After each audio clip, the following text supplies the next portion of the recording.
Hello students, कैसे हो आप लोग। बहुत दिन बाद मेरा ये वीडियो आ रहा है। मैं आज क्रैश कोर्स कराने वाला हूँ एल्कोहल फेनॉल ईथर जो चैप्टर है क्लास 12 का, उसके ऊपर मैं क्रैश कोर्स कराने वाला हूँ। और ये video JEE mains, NEET, JEE advance level का स्टूडेंट जो है, हर एक स्टूडेंट के लिए बहुत फायदेमंद होगा। और क्लास 12 का जो बोर्ड एग्जाम कैंडिडेट है वो लोग के लिए भी ये वीडियो बहुत ही इंपॉर्टेंट होने वाला है। तो मेरा ये मानना है कि ये वीडियो आप लोग जरूर एंड तक देखेंगे और इसका फायदा लेंगे। तो इस वीडियो में मैं अल्कोहल फेनॉल ईथर चैप्टर का क्लासिफिकेशन, प्रिपरेशंस, रिएक्शंस और प्रॉपर्टीज के बारे में मैं बताऊंगा। मतलब डिटेल्स में मैं यहाँ पे डिस्कस करने वाला हूँ। ठीक है, तो जितना मैंने यहाँ पे शो कर रहा हूँ वो आप लोग जरूर नोट डाउन कर लीजिए।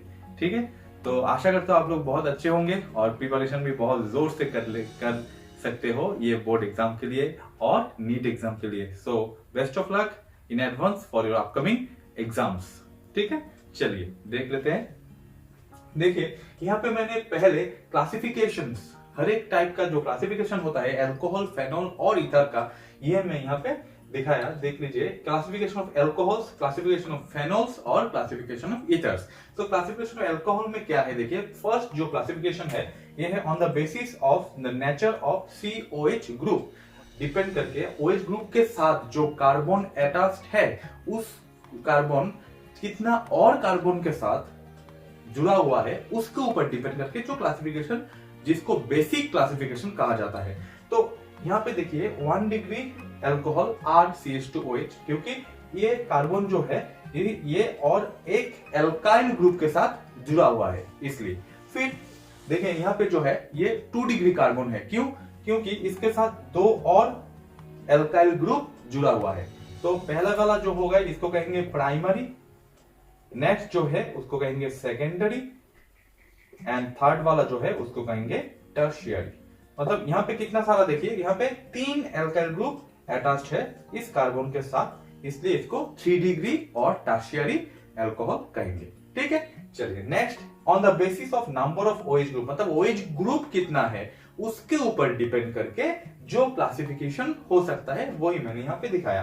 तो फर्स्ट वन क्या है, देखिए मोनोहाइड्रिक अल्कोहल। मोनो मतलब 1, एक अल्कोहल जब रहेगा तब इसको कहेंगे मोनोहाइड्रिक। तो इसका एग्जांपल मिथाइल अल्कोहल ले सकते हो, इथाइल अल्कोहल ले सकते हो, एक ही OH ग्रुप जुड़ा हुआ है। नेक्स्ट देखिए डाइहाइड्रिक, मतलब 2 OH ग्रुप जब रहेगा तब उसको कहेंगे डाइहाइड्रिक अल्कोहल। तो यहाँ पे डाइहाइड्रिक अल्कोहल, इसका नाम क्या है, ethylene glycol, CH2OH bond CH2OH। Next देखिए ट्राइहाइड्रिक अल्कोहल, मतलब 3 OH ग्रुप यहाँ पे जुड़ा रहेगा। तो 1 2 3 हो गया, तो इसका कॉमन नेम क्या है, glycerol. Glycerol CH2OH bond CHOH bond CH2OH। ठीक है, चलिए तो ये हो गया क्लासिफिकेशन ऑफ अल्कोहल। नेक्स्ट देख लेते हैं क्लासिफिकेशन ऑफ फेनॉल। तो फर्स्ट वन है मोनोहाइड्रिक फेनॉल, मतलब एक ही OH ग्रुप रहेगा। तो देखिए पहले जो सिंपल बेंजीन के साथ एक OH ग्रुप रहने से इसका नाम होता है क्या, फेनॉल। फेनाइल प्लस अल्कोहल से ऑल, फेनॉल। नेक्स्ट देखिए यहाँ पे ऑर्थो पोजीशन में CH3 है, इसलिए इसका नाम क्या होगा, ओक्रेसोल। अगर ये मेटा पोजीशन में रहेगा तब उसका नाम क्या होगा, मेटाक्रेसोल या फिर एमक्रेसोल, और पैरा पोजीशन में रहेगा तब उसका नाम क्या होगा, पीक्रेसोल। ठीक है, चलिए नेक्स्ट डाइहाइड्रिक फेनॉल, मतलब 2 OH ग्रुप जब रहेगा तब उसका नाम क्या होगा, डाइहाइड्रिक। सो 2 OH ग्रुप रहने से फर्स्ट जो कंपाउंड है इसका नाम क्या है, केटिकॉल, और ये कह सकते हो आयुर्वेद नेम 1,2 डाइहाइड्रोक्सी बेंजीन या फिर 2 हाइड्रोक्सी फेनॉल, कोई भी आयुर्वेद नाम लिख सकते हो। फिर देखिए रेसोर्सिनॉल, सो 1,3 डाइहाइड्रोक्सी बेंजीन या फिर 3 हाइड्रोक्सी फेनॉल भी कह सकते हो। नेक्स्ट जो है इसका नाम, कॉमन नाम क्या है, क्विनॉल। पैरा पोजीशन में OH है, सो 1,4 डाइहाइड्रोक्सी बेंजीन हो गया, या फिर 4 हाइड्रोक्सी फेनॉल भी कह सकते हो। ठीक, चलिए नेक्स्ट ट्राइहाइड्रिक जो अल्कोहल, मतलब ट्राइहाइड्रिक जो फेनॉल। ट्राइहाइड्रिक मतलब 3 OH ग्रुप बेंजीन के साथ जुड़ा रहेगा। सब देखिए इसका नाम क्या है, इसका कॉमन नाम है पाइरोगैलोल। ठीक है, फिर नेक्स्ट जो है अच्छा इसका आयुर्वेद नेम भी आप लोग लिख सकते हो, 1 2 3 ट्राइहाइड्रोक्सी बेंजीन, या फिर 2,4 डाइहाइड्रोक्सीफेनॉल, 2,3 डाइहाइड्रोक्सीफेनॉल। फिर नेक्स्ट जो है ये, इसमें क्या होता है, इसमें देखिए 1 मतलब इसका कॉमन नाम क्या है, कॉमन नाम है इसका हाइड्रोक्सीक्विनोल। सो 1, 2, 4 ट्राई हाइड्रोक्सी बेंजीन कह सकते हो, या फिर 2,4 डाइहाइड्रोक्सीफेनॉल भी कह सकते हो। और लास्ट में जो है ट्राइहाइड्रिक फेनॉल के अंदर ये है पाइरोफ्लोरोग्लूसिनॉल। इसका नाम क्या है, फ्लोरोग्लूसिनॉल। तब इसका पोजीशन देखिए 1, 3, 5 ट्राइहाइड्रोक्सी बेंजीन भी कह सकते हो, या फिर 3, 5 डाइहाइड्रोक्सी फेनॉल भी कह सकते हो। सो ये हो गया फेनॉल का क्लासिफिकेशन। फिर देखिए यहाँ पे क्लासिफिकेशन ऑफ ईथर्स बताया गया। तो क्लासिफिकेशन ऑफ ईथर्स में क्या है, फर्स्ट वन जो है वो है एलिफेटिक ईथर्स। एलिफेटिक ईथर में भी दो टाइप होता है, एक होता है सिंपल ईथर और एक होता है मिक्स्ड ईथर। सिंपल ईथर मतलब ROR, मतलब ये जो ईथर ग्रुप है इसके दोनों साइड में दो alkyl group, same alkyl group होगा, तब इसको कहेंगे सिंपल ईथर। इसका एक एग्जांपल दे सकते हो, इसका एग्जांपल क्या है, CH3O CH3, मिथॉक्सी मीथेन, नाम भी लिख सकते हो, मिथॉक्सी मीथेन। ठीक है। फिर देखिए यहाँ पे दो डिफरेंट एल्काइल ग्रुप हो गए ईथर ग्रुप के साथ, तब इसका नाम क्या होगा, इसको कहेंगे मिक्स्ड ईथर। ठीक है। तो इसका एग्जांपल क्या है, CH3O C2H5। तब इसका आईयूपैक नेम क्या लिखेंगे, आईयूपैक नेम होगा इसका मिथॉक्सी, मतलब छोटा जो एल्काइल ग्रुप है इसके साथ ऑक्सीजन को अटैच करना है। तो ईथर के समय क्या नाम होता है, कॉमन नेम, जो फंक्शनल ग्रुप का ईथर का आईयूपैक नेम क्या होगा, ऑक्सी। ठीक है। तो छोटा जो ग्रुप है एल्काइल ग्रुप उसके साथ ऑक्सीजन को जोड़ेंगे, फिर इसका नाम हो गया मिथॉक्सी। और कार्बन यहाँ पे कितना है, C2H5 में 2 कार्बन है, तो मिथॉक्सी इथेन हो गया। ठीक है। इसका नाम क्या हो गया, मिथॉक्सी इथेन। और ये हो गया एक मिक्स्ड ईथर का एग्जांपल। फिर देखिए एरोमेटिक ईथर। एरोमेटिक ईथर के अंदर दो एरोमेटिक ग्रुप है यहाँ पे देखिए, तो डाइफेनाइल ईथर। ठीक है। और लास्ट में जो है इथाइल फेनाइल ईथर, मतलब इथाइल ग्रुप उसके साथ फेनाइल ग्रुप, फिर होगा ऑक्सीजन। ठीक है। तो ऑक्सीजन का नाम यहाँ पे, ऑक्सीजन तो ईथर ग्रुप डिनोट करेगा यहाँ पे, तो इसका नाम क्या होगा, इथाइल फेनाइल ईथर। ठीक है। According to alphabetical order you need to write the names. Okay. तो यहाँ पे मैंने अल्कोहल फेनॉल ईथर का क्लासिफिकेशन एक्सप्लेन कर लिया। अब देखेंगे प्रिपरेशन ऑफ अल्कोहल्स। ठीक है। चलिए देखिए। हाँ चलिए गाइस, अब देख लेते हैं प्रिपरेशन ऑफ अल्कोहल्स, मतलब अल्कोहल्स कौन कौन सी प्रोसेस अप्लाई करके प्रिपेयर कर सकते हैं। देखिए यहाँ पे जो चार्ट मैंने बनाया, ये हर एक प्रिपरेशन मैंने यहाँ पे शो कर दिया। देखिए यहाँ पे पहले जो प्रिपरेशन है, ये प्रिपरेशन जो इसका नाम क्या है, ये एल्कीन से डायरेक्ट आप लोग प्रिपेयर कर सकते हो। तो एल्कीन से आप दो टाइप का रिएक्शन अप्लाई करके प्रिपेयर कर सकते हो। देखिए यहाँ पे ऑक्सीमार्क्यूरेशन डीमार्क्यूरेशन एक प्रोसेस, और एक प्रोसेस जो है, जो इसका नाम क्या है, हाइड्रोबोरेशन ऑक्सीडेशन। सो ऑक्सीमार्क्यूरेशन डीमार्क्यूरेशन जो प्रोसेस है, इसमें क्या होता है, इसमें एल्कीन के साथ मार्क्यूरिक एसीटेट वाटर के प्रेजेंस में देकर H+ और H2O देकर हीट करके अल्कोहल बना सकते हो। और ये जो प्रोसेस है ये मार्कोव-निकोव्स एडिशन रूल फॉलो करते हैं। और यहाँ पे जो हाइड्रोबोरेशन ऑक्सीडेशन है, ये भी एक नेम रिएक्शन है। ये रिएक्शन में क्या होता है, B2H6 मतलब बोरेन, डाइबोरेन ऐड करके H2O2 हाइड्रोजन पेरोक्साइड यूज करके आप लोग यहाँ पे अल्कोहल बना सकते हो। और ये जो टेक्निक है ये एंटी मार्कोव-निकोव्स रूल फॉलो करते हैं, क्योंकि पेरोक्साइड के प्रेजेंस पे ये हो रहा है। ठीक है। चलिए नेक्स्ट देख लेते हैं। ये जो साइनाइड ग्रुप है, फिर एसिड हैलाइड है और एस्टर है, ये हर एक को आप NaBH4 मतलब सोडियम बोरोहाइड्राइड यूज करके, ये तीनों को यूज करके आप लोग अल्कोहल बना सकते हो। चलिए नेक्स्ट, एल्डिहाइड और कीटोन कोई भी एक ले लीजिए और इसको रिड्यूस कर सकते हो आप लोग किसके थ्रू, H2 निकल और सोडियम बोरोहाइड्राइड और लिथियम एल्यूमिनियम हाइड्राइड। ठीक है, जिसको लाई अल्लाह भी कह सकते हो।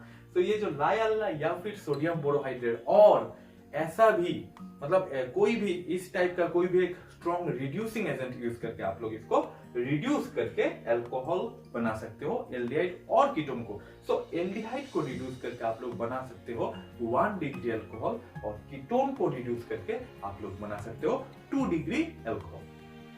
नेक्स्ट ये जो ईथर है, ईथर को सेम टू सेम H2 मतलब H+ लिबरेट करके ये ईथर से आप लोग मतलब 2 मोलिक्यूल अल्कोहल बना सकते हो।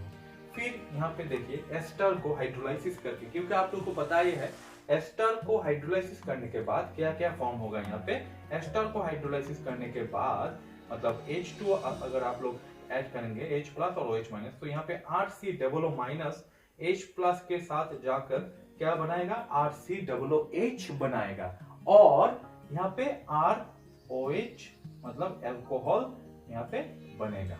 ठीक है, हो गया। चलिए नेक्स्ट, ये जो अल्काइल हैलाइड है इसके साथ कोई भी एक बेस आप लोग ले सकते हो, या NOH ले सकते हो या फिर सिल्वर हाइड्रोक्साइड भी ले सकते हो। सिंपली X को रिप्लेस करके यहाँ पे अल्कोहल ग्रुप ऐड हो जाएगा। ठीक, और लास्ट का जो प्रिपरेशन है, लास्ट प्रिपरेशन है ग्रिग्नार्ड रिएजेंट यूज करके एल्डिहाइड और कीटोन को यूज करके ग्रिग्नार्ड रिएजेंट के साथ आप लोग अल्कोहल बना सकते हो।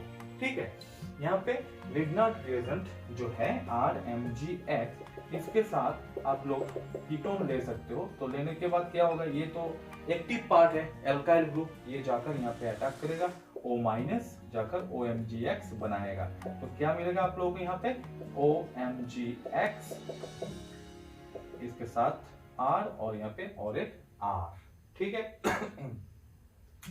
हो गया। फिर इसके साथ H2O H+ H2 के प्रेजेंस में देने से क्या होगा, O- जाकर इस H+ को अटैक करेगा। तो आप लोगों को क्या मिलेगा, यहाँ पे आप लोगों को क्या मिल गया, 3 डिग्री अल्कोहल मिल गया। ठीक है, इस तरह के रिएक्शन यूज करके आप लोग मतलब ग्रिग्नार्ड रिएजेंट को यूज करके आप लोग एल्डिहाइड को, कीटोन को यूज करके इसके बाद आप लोगों को क्या मिलेगा, अल्कोहल मिल जाएगा। तो यही मैंने हर एक प्रिपरेशन जो है अल्कोहल का यहाँ पे मैंने बता दिया। फिर देख लेते हैं केमिकल रिएक्शंस ऑफ अल्कोहल। चलिए अब देख लेते हैं ये जो केमिकल रिएक्शंस ऑफ अल्कोहल, बहुत ही इंपॉर्टेंट पार्ट है आप लोगों के लिए। ये केमिकल रिएक्शंस ऑफ अल्कोहल, कौन कौन सा केमिकल रिएक्शन होता है इसके बारे में देख लेते हैं। चलिए यहाँ पे जो अल्कोहल मैंने यहाँ पे लिख लिया, ये जो चार्ट आप लोगों को बहुत ही हेल्पफुल होगा और ये चार्ट आप लोग जरूर नोट डाउन कर लीजिए। तो यहाँ पे क्या है, देखिए यहाँ पे अल्कोहल के साथ कार्बोक्सिलिक एसिड रिएक्ट करके क्या होता है, एस्टर फॉर्मेशन होता है और इसको कहा जाता है क्या, इसको कहा जाता है एस्टरिफिकेशन रिएक्शन। और ये जो एस्टरिफिकेशन रिएक्शन है इसमें जो मतलब अल्कोहल छोटा होगा उसका रिएक्टिविटी ज्यादा होता है, मतलब 1 डिग्री 2 डिग्री और 3 डिग्री ये होगा ऑर्डर। और कार्बोक्सिलिक एसिड का जो ऑर्डर होगा वो मतलब छोटा होगा तो उसका रिएक्टिविटी ज्यादा होगा। तो फॉर्मिक एसिड का रिएक्टिविटी सबसे ज्यादा होगा, फिर एसिटिक एसिड, फिर इसका ये मतलब एक एक करके प्रोपानोइक एसिड, ब्यूटानोइक एसिड, ऐसे करके कार्बन नंबर इंक्रीज होता जाएगा और रिएक्टिविटी भी मतलब एक एक करके रिएक्टिविटी डिक्रीज होता जाएगा। मतलब सबसे अच्छा रिएक्टिव कौन सा होगा, जिसका साइज छोटा होता है।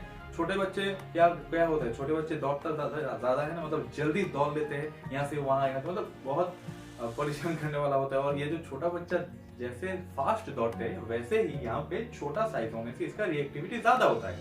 ठीक है, क्योंकि बाल्की ग्रुप होने से उसका स्टेबिलिटी कम हो जाता है, वही बात है। तो यहाँ पे देखिए फिर SOCl2 और PCl5, मतलब ये SOCl2 थायोनिल क्लोराइड और PCl5 जो होता है ये क्या करते हैं, ये क्लोरीन एडिशन करते हैं। तो क्लोरीन एडिशन होकर ROH के साथ ये दोनों ऐड करके क्लोरीन एडिशन होकर यहाँ पे क्या मिलेगा, एल्काइल हैलाइड मिलेगा। फिर HX देने से RX होगा और उसमें RX फॉर्मेशन के समय ये जो HX का रिएक्टिविटी इसका ज्यादा होगा, HI फिर होगा HBr, फिर HCl, फिर HS। क्योंकि HI का रिएक्टिविटी ज्यादा क्यों है, क्योंकि HI का साइज, आयोडीन का साइज बड़ा होता है और इसका बॉन्ड एंथैल्पी कम होता है, इसलिए I- न्यूक्लियोफिलिसिटी उसमें ज्यादा होता है। नेक्स्ट देखिए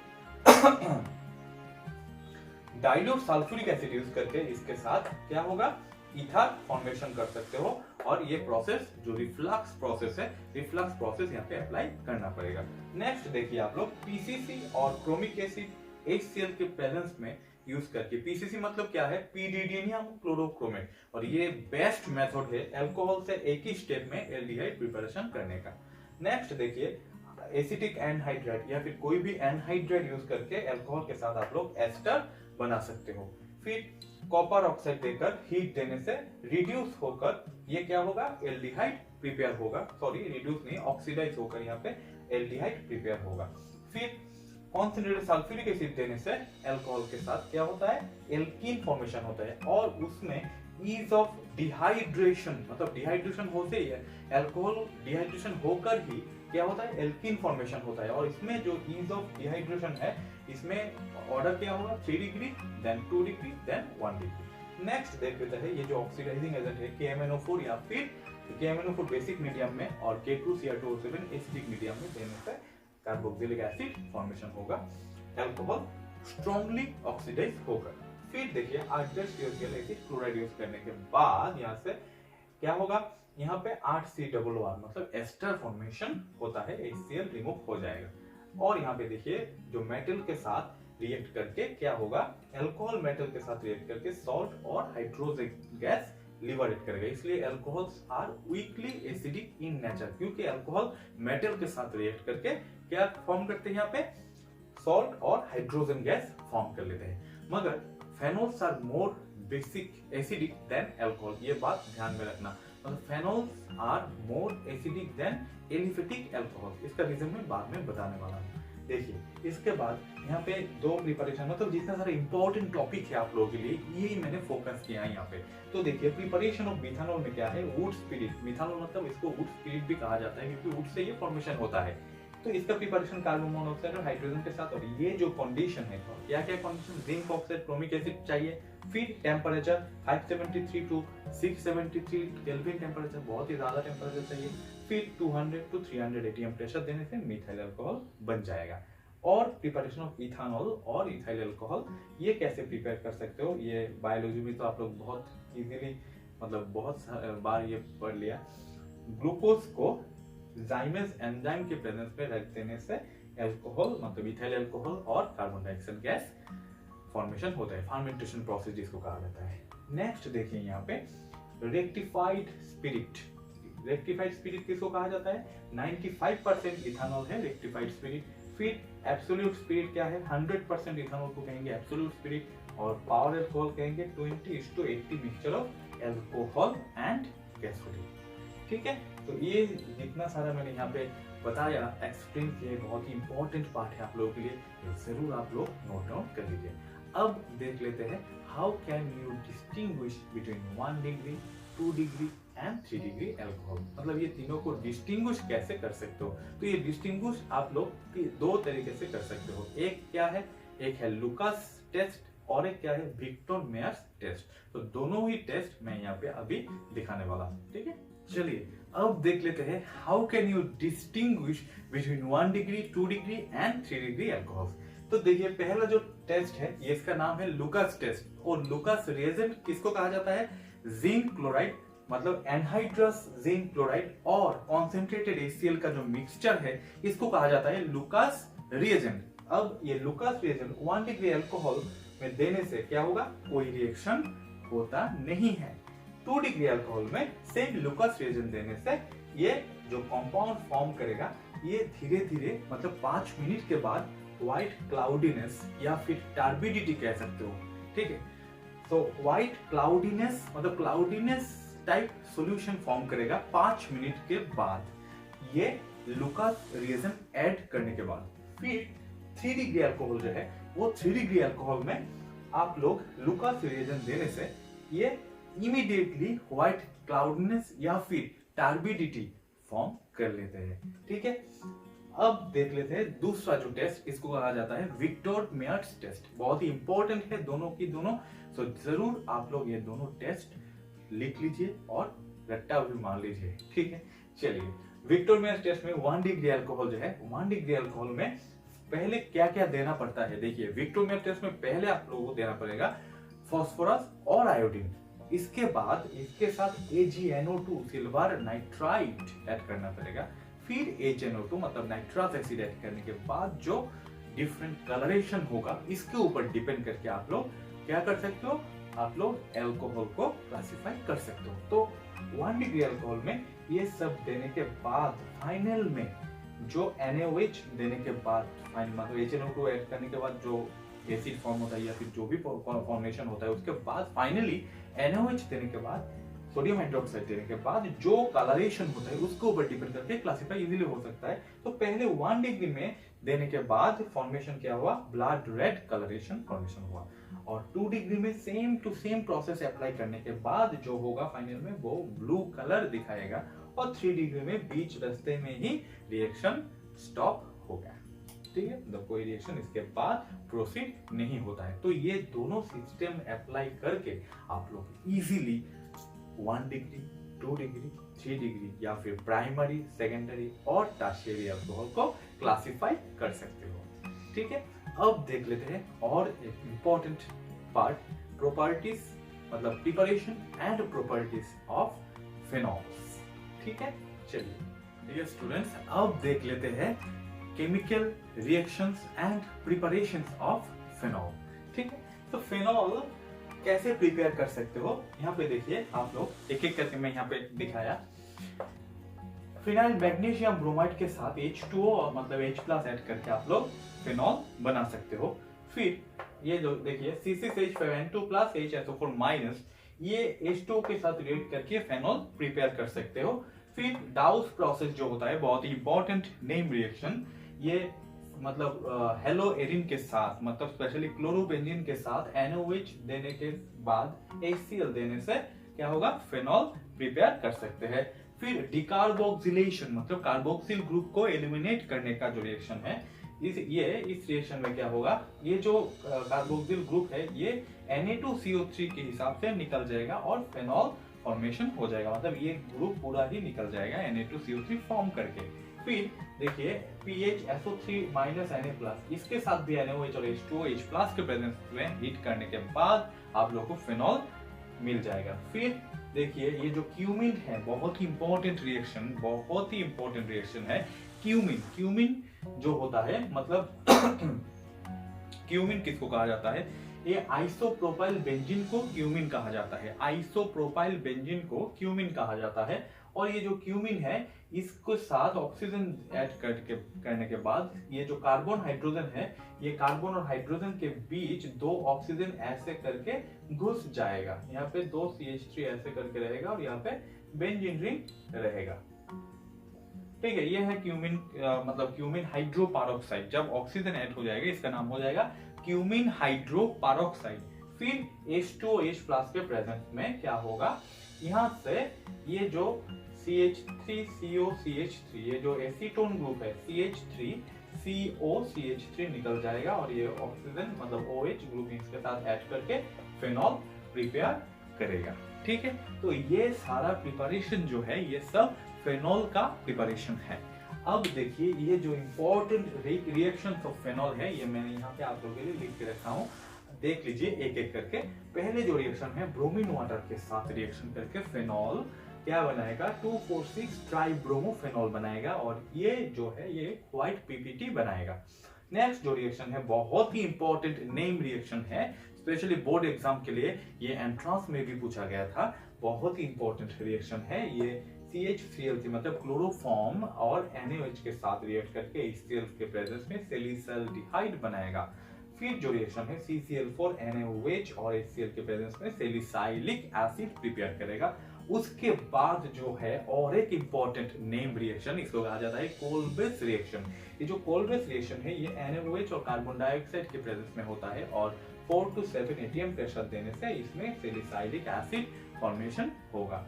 नेक्स्ट जो होता है डाइस, देखिए ये पे 3 रिएजेंट मैंने यूज किया, कोई भी एक रिएक्शन मतलब रिएजेंट भी आप लोग ले सकते हो। मतलब फ्रीडोल्फ एल्काइलेशन एक्चुअली जो होता है इसमें क्या होता है CH3Cl AlCl के प्रेजेंस में आप लोग एल्काइल ग्रुप ऐड कर सकते हो ऑर्थो और पैरा पोजीशन में जो आइसोमर होगा, पैरा आइसोमर जो होगा वो आइसोमर क्या होगा, वो आइसोमर मेजर होता है, क्योंकि डिस्टेंस ज्यादा है पैरा पोजीशन में और स्टेबिलिटी ज्यादा होगा और फॉर्मेशन भी ज्यादा होगा, तो वो प्रोडक्ट जो है वो मेजर प्रोडक्ट होगा। और ऑर्थो पोजीशन जो होगा, ऑर्थो पोजीशन में ये माइनर प्रोडक्ट होगा। तो फेनॉल के साथ CH3Cl AlCl3 ऐड करने के बाद क्या मिलेगा, ये जो CH3 ग्रुप है ये ऐड होकर ऑर्थो और पैरा पोजीशन में, मतलब ऑर्थो सब्स्टिट्यूटेड और पैरा सब्स्टिट्यूटेड प्रोडक्ट बनाएगा। और पैरा सब्स्टिट्यूटेड जो प्रोडक्ट है वो प्रोडक्ट क्या होगा, वो प्रोडक्ट ही होगा मेजर प्रोडक्ट। चलिए बाकी जो रिएक्शन है देखिए, ये भी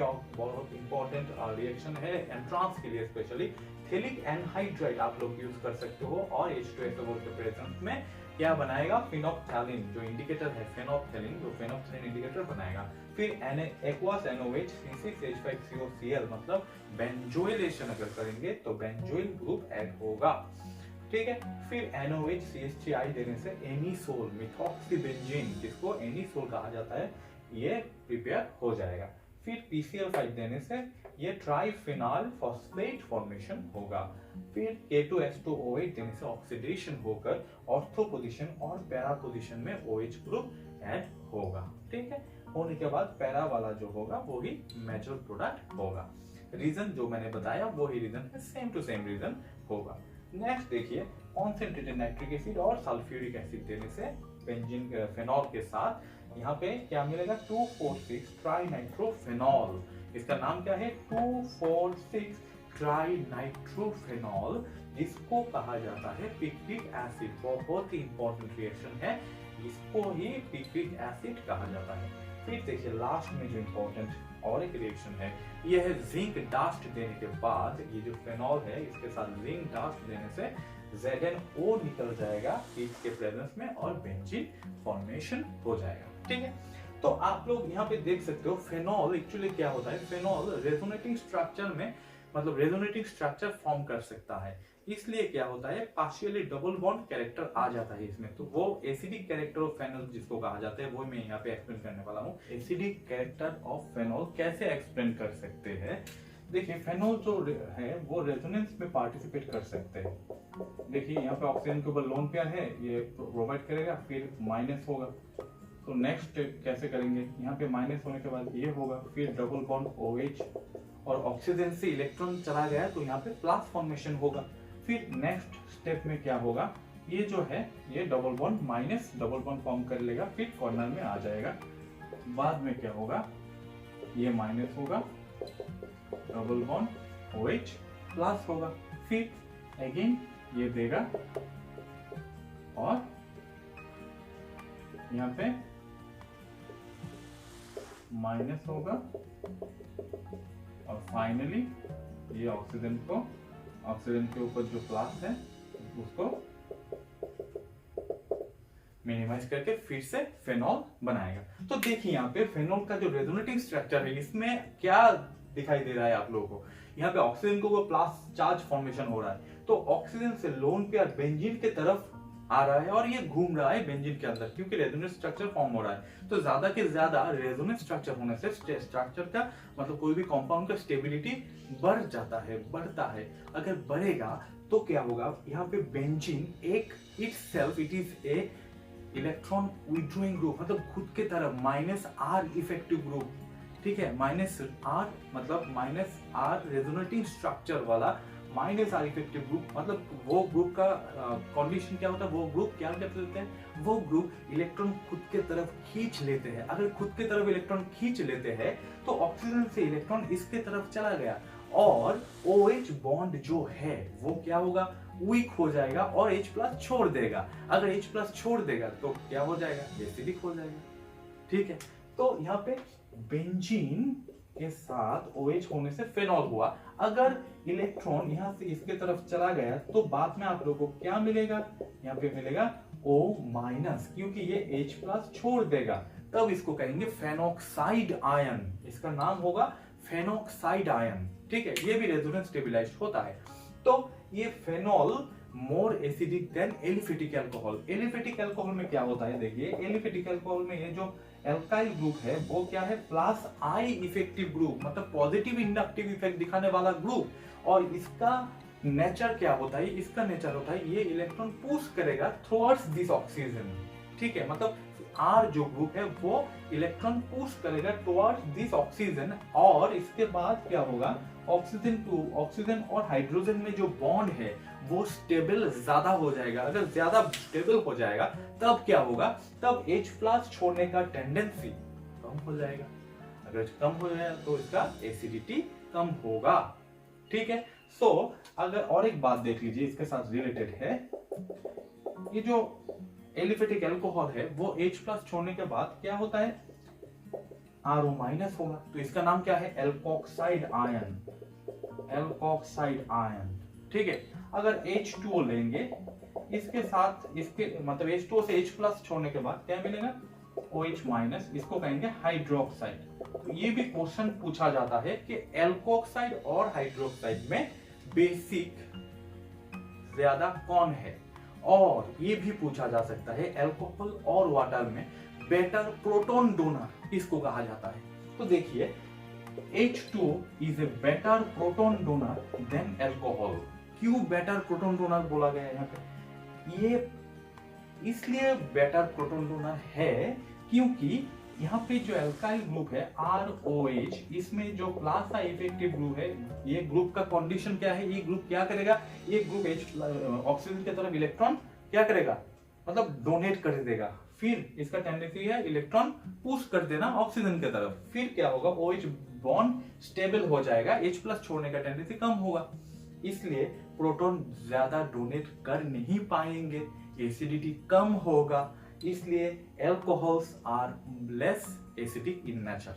ठीक है, तो less proton donor. But water में H2O में ऐसा कोई प्लस I इफेक्टिव वाला ग्रुप नहीं है, इसलिए H2O से H+ इजीली रिलीज कर सकते हैं, इसलिए H2O is more acidic then any alcohols, that means especially aliphatic alcohols. Remember, more acidic, better proton donor as well.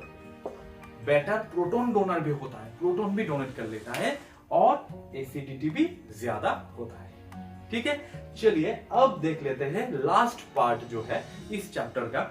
और एक बात, इसके जो मतलब इसमें जो एसिडिटी बेसिसिटी ऑर्डर है वो बहुत मिलेगा आप लोगों को, इसका जो बेसिक कॉन्सेप्ट है वो मैं बता रहा हूं आपको। और एक बात, ये बहुत इंपॉर्टेंट अबाउट दिस एसिडिटी और बेसिसिटी।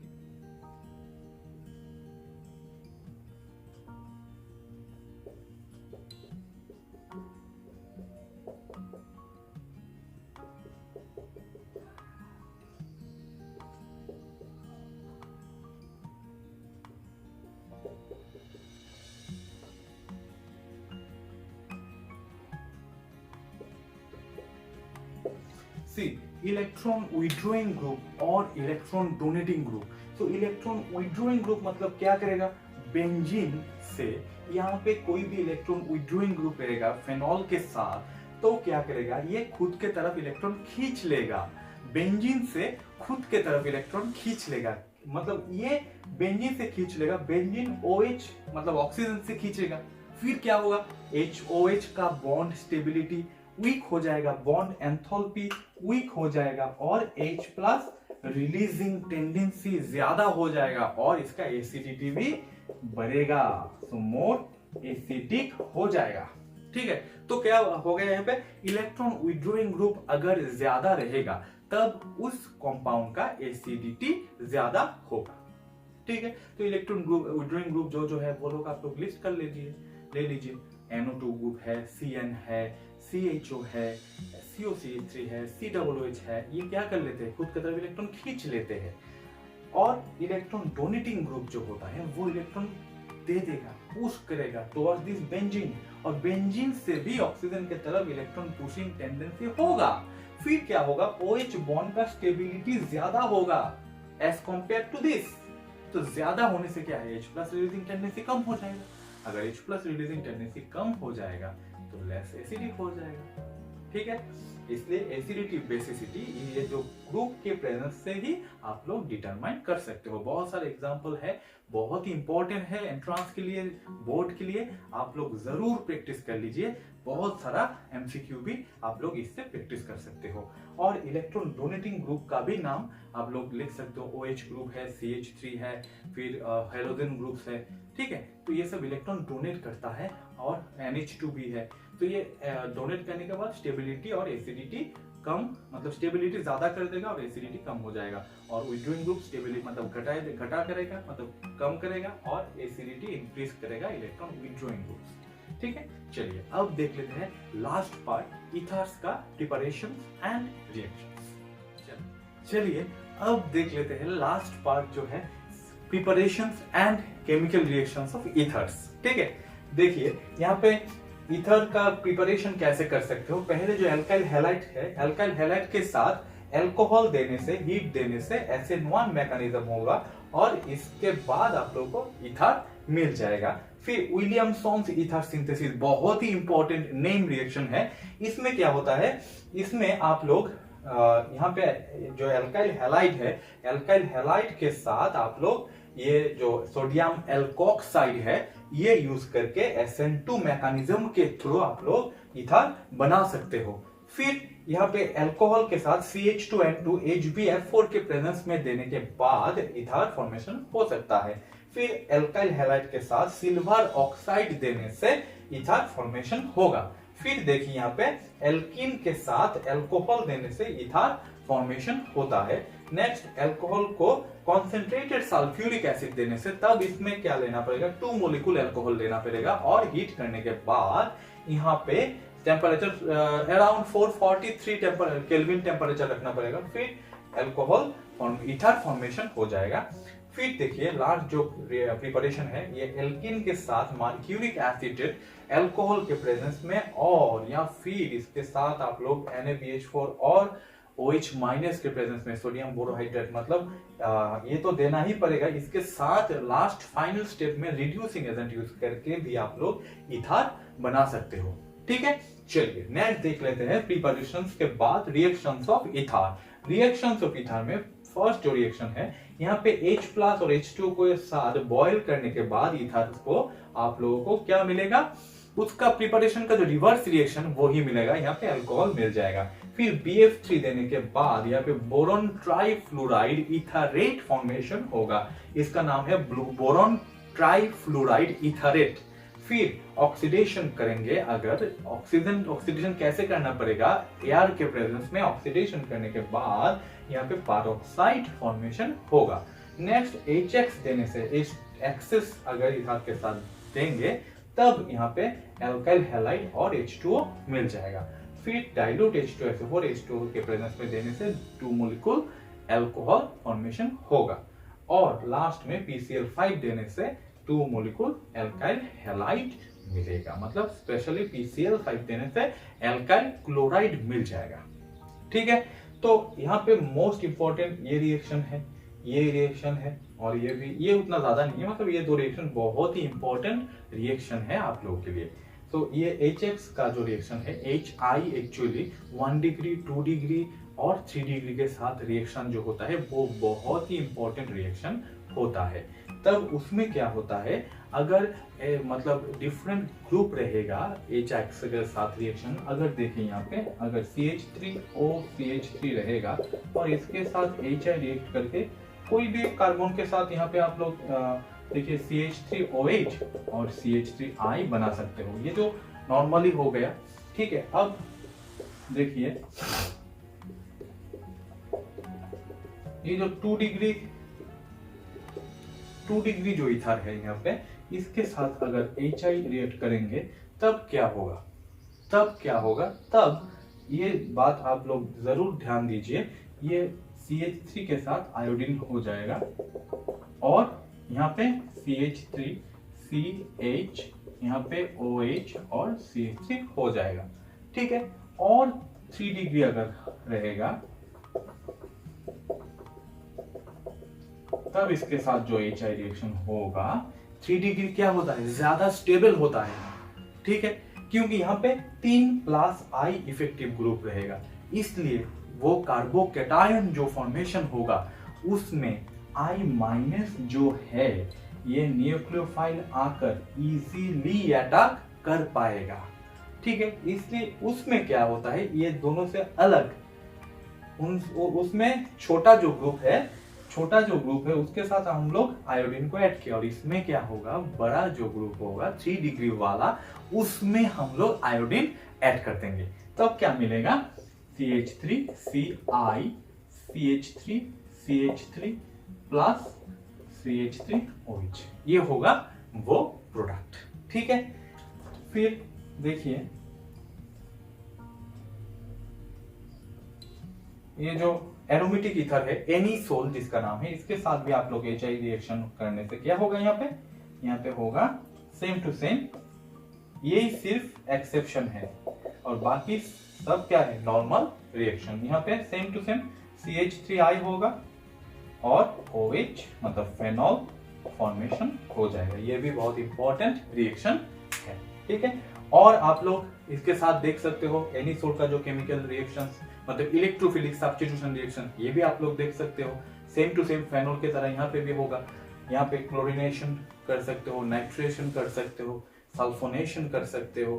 ठीक है, एनीसोल का ये सब करके आप लोग सेम टू सेम प्रोडक्ट बना सकते हो। ऑर्थो और पैरा सब्स्टिट्यूटेड प्रोडक्ट होगा, क्योंकि OCH3 ग्रुप जो है वो ऑर्थो और पैरा डायरेक्टिंग ग्रुप है।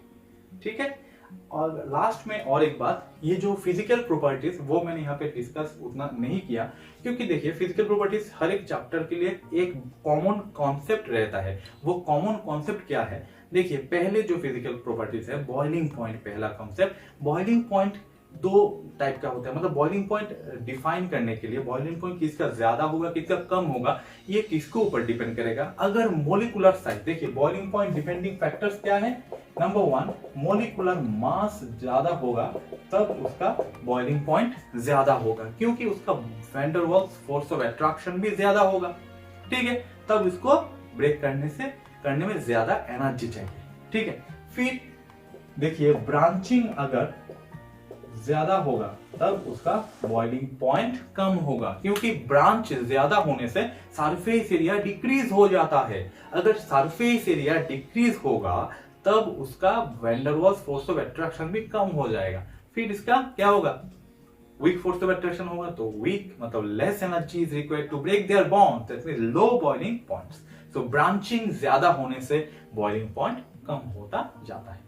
और नेक्स्ट जो कॉन्सेप्ट है सोल्यूबिलिटी का कॉन्सेप्ट। देखिए सोल्यूबिलिटी का जो कॉन्सेप्ट है वो क्या होगा, साइज अगर ज्यादा होगा तब इसका सोल्यूबिलिटी कम होगा, क्योंकि फोर्स ऑफ अट्रैक्शन उसमें ज्यादा है, तो वो ब्रेक कैसे होगा, कम ब्रेक होगा। तो वो बॉन्ड कम ब्रेक होने से H2O के साथ रिएक्शन में पार्टिसिपेट नहीं कर पाएंगे उतना ज्यादा जैसे छोटा अल्कोहल कर लेगा। ठीक है, साइज छोटा है तो उसमें van der Waals force of attraction कम है, इजीली सोल्यूबल हो जाएगा। साइज अगर इंक्रीज होगा तो सोल्यूबिलिटी कम होता जाएगा। नेक्स्ट पॉइंट जो है, और एक कॉन्सेप्ट रहेगा यहाँ पे, बॉइलिंग पॉइंट का जो कॉन्सेप्ट एक मिस हुआ, वो कॉन्सेप्ट क्या है, अगर हाइड्रोजन बॉन्डिंग ज्यादा होगा, अगर हाइड्रोजन बॉन्डिंग ज्यादा होगा तब इसका बॉइलिंग पॉइंट ज्यादा होगा। तो अल्कोहल सबसे अच्छा मतलब बहुत अच्छा हाइड्रोजन बॉन्डिंग कर लेते हैं, मतलब एक अल्कोहल दूसरे अल्कोहल के साथ हाइड्रोजन बॉन्डिंग कर लेते हैं, तो हाइड्रोजन बॉन्डिंग ज्यादा करेगा तो उसका बॉइलिंग पॉइंट भी ज्यादा होगा। और सोल्यूबिलिटी में भी एक सेम कॉन्सेप्ट यहाँ पे काम करेगा। अगर सोल्यूबल होना है अल्कोहल को, तब उसमें क्या होगा, वो वाटर मॉलिक्यूल के साथ इजीली हाइड्रोजन बॉन्ड कर पाता है। अगर हाइड्रोजन बॉन्ड इजीली कर पाता है तो उसमें सोल्यूबिलिटी भी ज्यादा हो जाएगा। ठीक है, तो ये था पूरा चैप्टर का क्रैश कोर्स, जिस्ट में मैंने बताया, और आप लोग एमसीक्यू जरूर प्रैक्टिस करना। मैं मतलब ये जो क्रैश कोर्स का सीरीज है, ये क्रैश कोर्स का सीरीज और 2, 3, 4 चैप्टर शायद हो जाने के बाद खत्म हो जाएगा।